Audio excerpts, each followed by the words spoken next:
Okay, so it helped to kind of talk a few times and not in a way that I was hoping. I was hoping I would talk, but I ended up talking for like 10 minutes. Like I just keep going and going.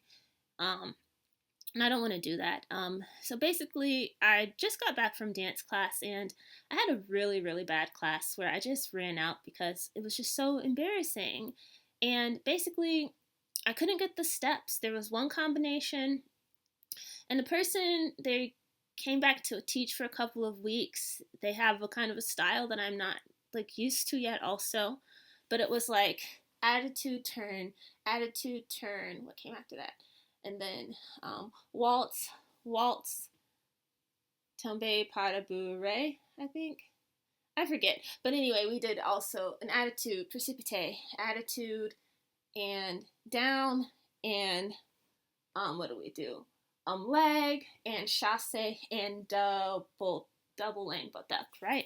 And basically, I couldn't get it. I couldn't get it. And I'm already the ninja in the class, right? And it's hard because I don't again come from this background. I saw Instagram posts of people in Atlanta who I had gone to class with, who I had been with for a year, and I kind of got triggered because I recognized that I wasn't good enough there either, and that they had built up really great young black dancers to be like really beautiful dancers. And here I am there at 23 in class with like 15-year-olds, 13-year-olds, and people that I had danced with when I was 17 when I had danced there. Like, were coming back as adults guesting in the shows or had moved on to be able to dance the lead roles in their productions. And I had been in college in Washington D.C. and they had been in Georgia or maybe Alabama.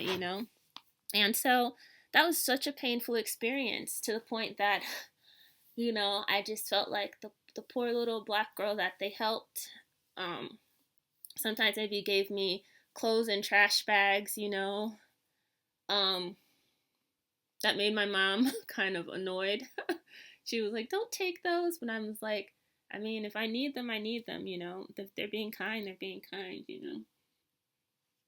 But anyway, so I got serious when I was 23, and so I carry that shame being in these classes with people who are younger, most of them not black or people of color. Um, so basically, that's basically not my experience at all. Um, and then already having to articulate, even if I carry African American heritage too, and grow up in Georgia, so I'm going to have a lot of African American influence naturally, because of this environment, you know. And I can't wait to talk more about my different experiences too, because I'm starting to remember who I am and know how this is actually a difference between maybe an African American that grows up in the northern part of the United States or the western part of the United States or the Midwest. So I say that to say that um,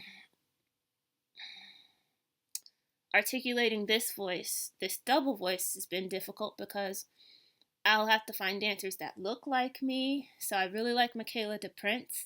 And this is a very invisible voice because of my family system. I'm actually the only one that's starting to articulate what this means, to the point that someone online, when I was just kind of saying, like, maybe, people of each culture should play people from each culture. Maybe there should not be like crisscrossing of cultures.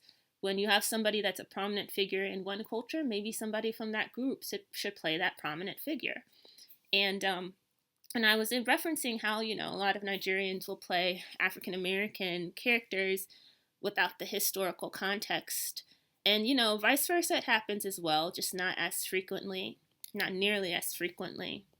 And also not with some of the some of the disrespect that has come along with it, quite honestly. But I just said that to the point that someone said, "Oh, you sold us." And I have to go into that too. What this means, carrying this double heritage, because that is a true thing. But basically, what I'm saying is that having this has also been difficult when I've been in majority black spaces. Now I see, because I would never be able to articulate why I also felt like an observer in addition to a participant. And this is why. So back to dance though, you know, it's hard. I wish there's more things I'll talk about too, like my intellectual academic side, because I actually may be the first on my father's side to go to college as a girl. And nobody's ever told me this, but that would make sense as to why this lack of guidance that I had, all of these different things, it would make sense.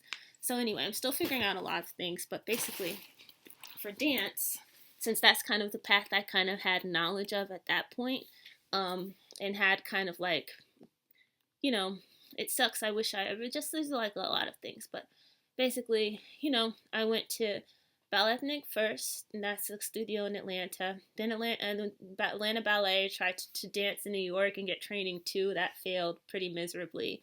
So I'll have to share experiences with that too, because I had to take a restaurant to court where I lost a job due to retaliating against someone that was racist towards me. Fuck her still, fuck him still. So anyway, and probably we'll talk about that too. But all of these experiences I start to articulate. And so there just seems like this energy around me that kind of wants me to fail. And when I have a bad class today, it just pretty much proves all of the negative things that I get right. And I don't know what to do because I don't have support. I have a sibling that actually lives very close country-wise, like a couple states away, that this is my 5th year, and they've never really asked if they, like, never checked in on how things are going, And although they said I did that to them, I actually start to make an effort to check in. So the fact it's not even like kind of reciprocated, it just kind of shows just like some of the stuff I kind of had to deal with growing up. It's actually quite painful.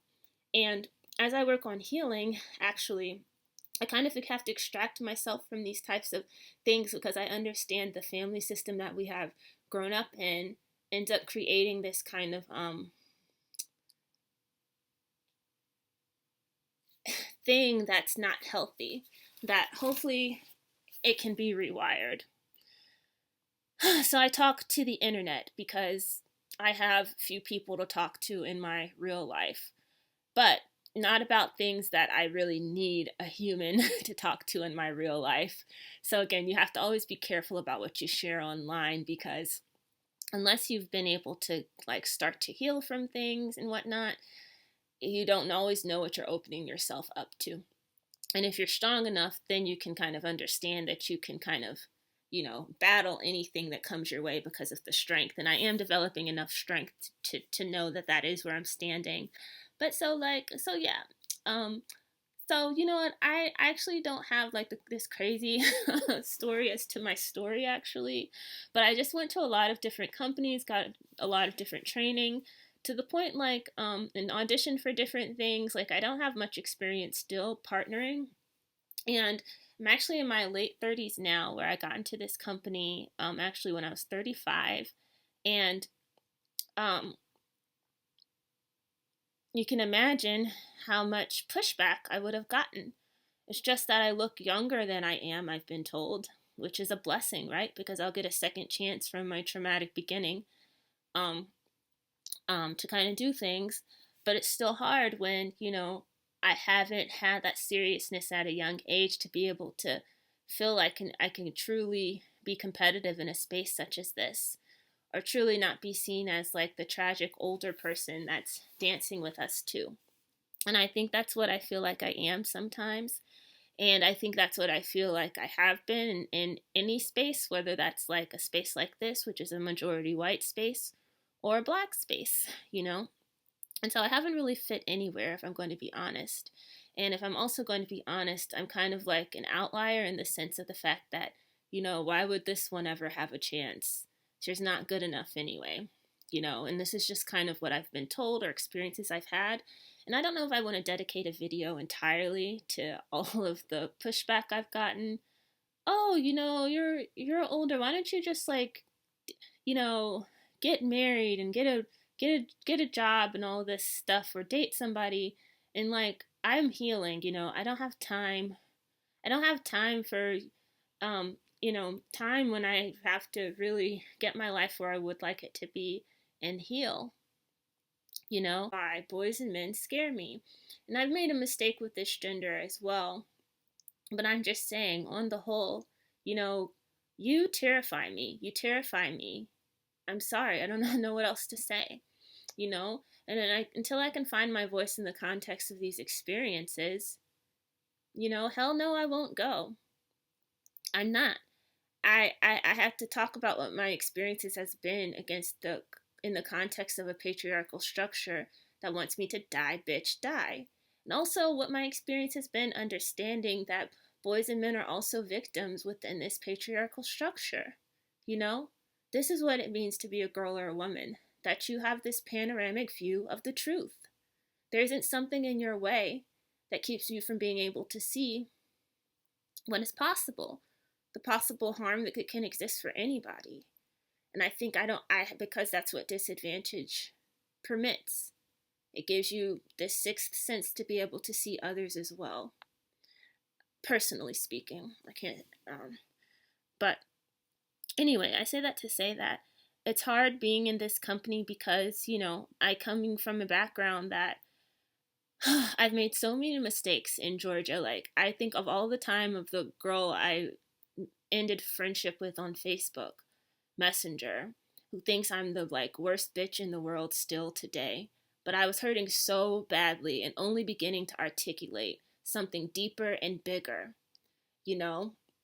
And actually, she was had African American heritage too, but I don't think the well ran as deep and as grody as mine.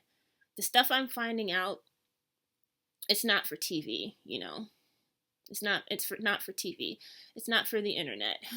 But it is the truth. And it is for TV. It is for the internet because it's the truth, But that's all I'm going to say. Or the other one that, I connected with them because they were, had Black immigrant heritage as well, I think. But also they were also the only Black girls. So, and another girl who was African American too, that I danced with. So this is what this double voice has given me, this ability to speak many different languages within the English language.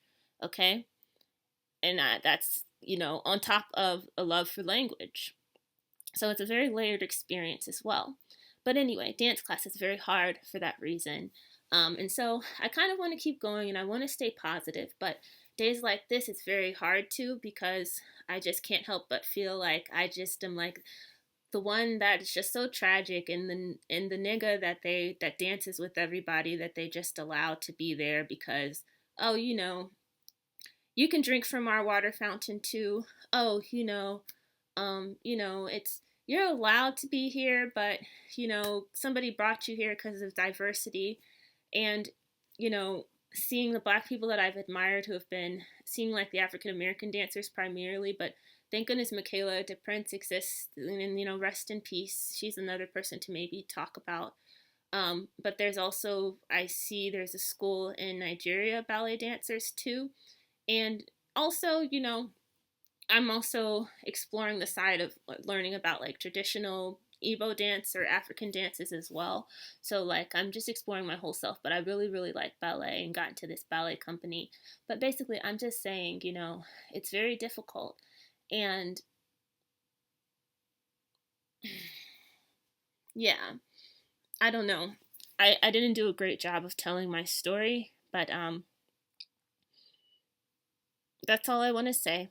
And let me go ahead and get to what else I need to do. I think I want to contact the person I started working with so that I can keep working with them and get stronger. But god damn, this is so difficult.